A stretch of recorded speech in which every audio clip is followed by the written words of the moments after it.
Hello, happy Master Collection Volume 1 Day. This video will be slightly different from my normal videos insofar as it's not sort of pre-scripted and structured.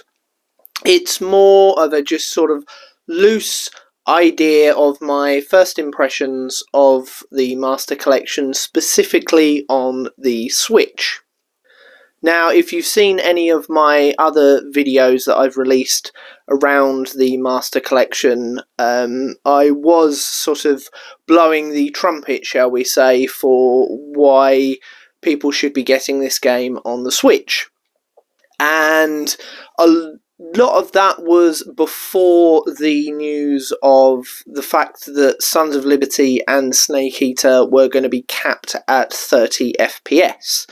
And to be honest, that did kind of put me off slightly, but I sort of stuck to my guns and I decided to stick with it and buy the game for the Switch as opposed to the PlayStation 5. Now, this is mainly because I wanted the adaptability of it being handheld as well as for home console. And obviously, the only way I could do that, because I am not a PC gamer, so I couldn't get it on, say, the Steam Deck, the only way I could do that was by getting it for the Switch so that I can obviously dock it and play it on my TV and also have it in handheld form. I didn't have the Vita versions of 2 and 3, so the only games I have been able to play handheld were the 2 Acid games, Peace Walker and Portable Ops. So that was sort of my main reasoning, really, if you like. So how has my day been with it? Well, I mean, the 8-bit games are the 8-bit games. They are going to run perfectly fine on anything, really, these days, let's be honest. They were all released in sort of 1990 and earlier, so most of them are going to be able to play perfectly fine on a really naff low-end phone with absolutely no hiccups. So in terms of playing those games, no issues whatsoever. All very kind of as you would expect. Not really got too much to say about those. They are as you would expect. One surprising thing, not particularly of much use to me personally, because I don't speak Japanese, but it was quite nice to see that the NES version of Metal Gear, you can play the North American and the Japanese version. Obviously that just gives more accessibility and adaptability to people, so that was quite a nice touch to see. But as I say, for me personally, absolutely useless because I do not speak or read Japanese, so I can really only play the North American version of that. Now, Metal Gear Solid. Now, this was capped at 30 FPS across all platforms. Again, there was a bit of an uproar regarding that. It's not really too much of an issue. As I say, the only other way I've ever played this is on the original PlayStation release. So for me, there's no sort of restriction here. If anything, it's just a bonus to, again, get that adaptability and play it in handheld form. But it is also quite nice to get all of the integral and all of the VR, everything regarding that. Again, the integral version's not really that much different from the standard version, although I have done a little bit of reading up on it, and it would appear once you complete the game once, you are then able to kind of play it again in first person view.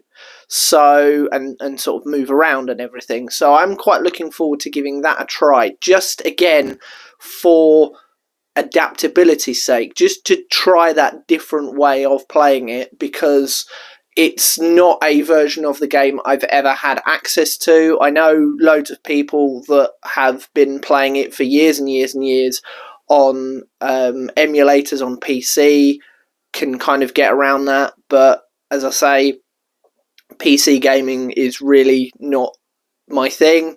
So for me and for other sort of console only users, having that different way of doing things I think is brilliant. Again, that's not really particular to the Switch, but it's nice to have it there. Really, the main difference for the Switch is going to be 2 and 3. Now, if anyone has played these at 60 FPS on the PlayStation 5 or on the Xbox or on the PC, please let me know in the comments what you make of it, whether you sort of think that it is that much improved because of that. But I played both of these games. I've completed the Tanker chapter, and I've completed the Virtuous mission, and then gone a little bit further. I've got up to the base, just past the swamp area where you blow up the helicopter. I've kind of got up to that area on Snake Eater, and I've played bits of it handheld, bits of it on my TV, and I really don't see personally what the issue is at all. I know there have been some patches and things earlier today to iron out some minor bug fixes, and as I understand it, that is really only because some of the recording of certain bits of cutscenes or codecs not matching up properly. So I believe that's sort of just been to iron all of that out, and it hasn't been to, say, unlock 60 FPS for the Switch.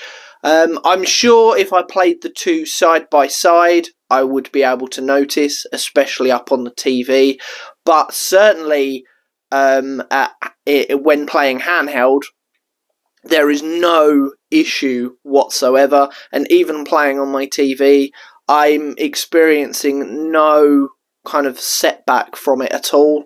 As I say, I'm sure side by side there would be noticeable differences, but to just sit down and play it, it's still perfectly playable, perfectly smooth, and I've not got any regret from that standpoint with kind of going with my decision and buying it for the Switch. However, there is one element for getting it for the Switch that has, quite frankly, really pissed me off. That being the physical version that you get from a store is not actually a physical version. The cartridge just has sort of download data within it for you to then download that off of the servers and not actually have it saved within the cartridge itself.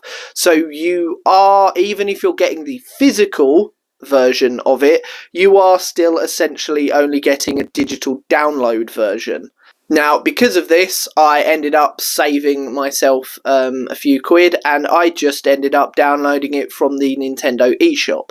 And if I'd have known that, I'd have done that weeks and weeks and weeks and weeks ago, and had it all pre-downloaded and saved and ready to go, instead of sort of finding that out this morning and then having to kind of backtrack and download it from the eStore anyway, because I figured, hey, if it's going to be digital regardless, I might as well save a few quid and just buy it off the Nintendo eShop, because essentially all I'm going to have is a case that has no meaning to it. It's not really going to store anything of significance in the same way that you would with the Xbox or PlayStation versions. So, as I say, that did annoy me quite a bit. I am always concerned that the way gaming is going digital more and more is going to prove a problem in generations to come, because those servers are going to get shut down. and companies are going to become defunct, how are you going to access the games that you've paid for? How are you going to play them in generations to come? You're not going to be able to, essentially, are you? That's going to be a major problem going forward. That's one of the reasons why I've still got my original PlayStation. I've still got plenty of discs for it to play the actual games, even all the way up to my PlayStation 5. Games that I really, really want to have, I will buy the physical version of them as opposed to the digital version. Again, just so that I can have that actual physical version of the game, so that if I want to play it in 20 years time and the company doesn't exist anymore, yes, I might not be able to have all of the kind of upgrades and all of the kind of patches and everything in it, but at least I can play a base version of the game in some form or another. And I'm not going to be able to do that with the Switch version of this, potentially at some point in the hopefully fairly distant future. So that is my major gripe with it on the Switch. So if that really is a problem for you, I would suggest steering well clear of the Switch version. Not because of the 60 FPS thing, but because of the lack of an actual physical version of the game. Now, if and when we get a Volume 2 with Guns of the Patriots on it, maybe I will think slightly differently, and I will want that 60 FPS, and I will potentially get that on something like a PlayStation 5, depending on when it comes out, or a PlayStation 6, if it takes that long, but I don't think it will if it does come out. But who knows? Maybe at some point I will also get it for the PlayStation 5, just so that I've got the kind of superior, in inverted commas, version of it, where 2 and 3 are unlocked at 60 FPS. But as I say, I am very happy with the versions of the game that I have on the Switch. It's just that lack of an actual proper physical version of the game that has annoyed me. So if you have been playing any version of the Master Collection, please let me know your thoughts of it in the comments below. I will be doing a proper review of the games and all of the extra bonus bits and pieces in there, including all the manuals and the kind of guidebook thing that's in there, almost like a Bible. If you know, you know. So please, if you haven't done so, subscribe to the channel so that you don't miss those videos. Thanks very much for watching. If you've liked this video, please give it a thumbs up, and I shall catch you very soon. Goodbye.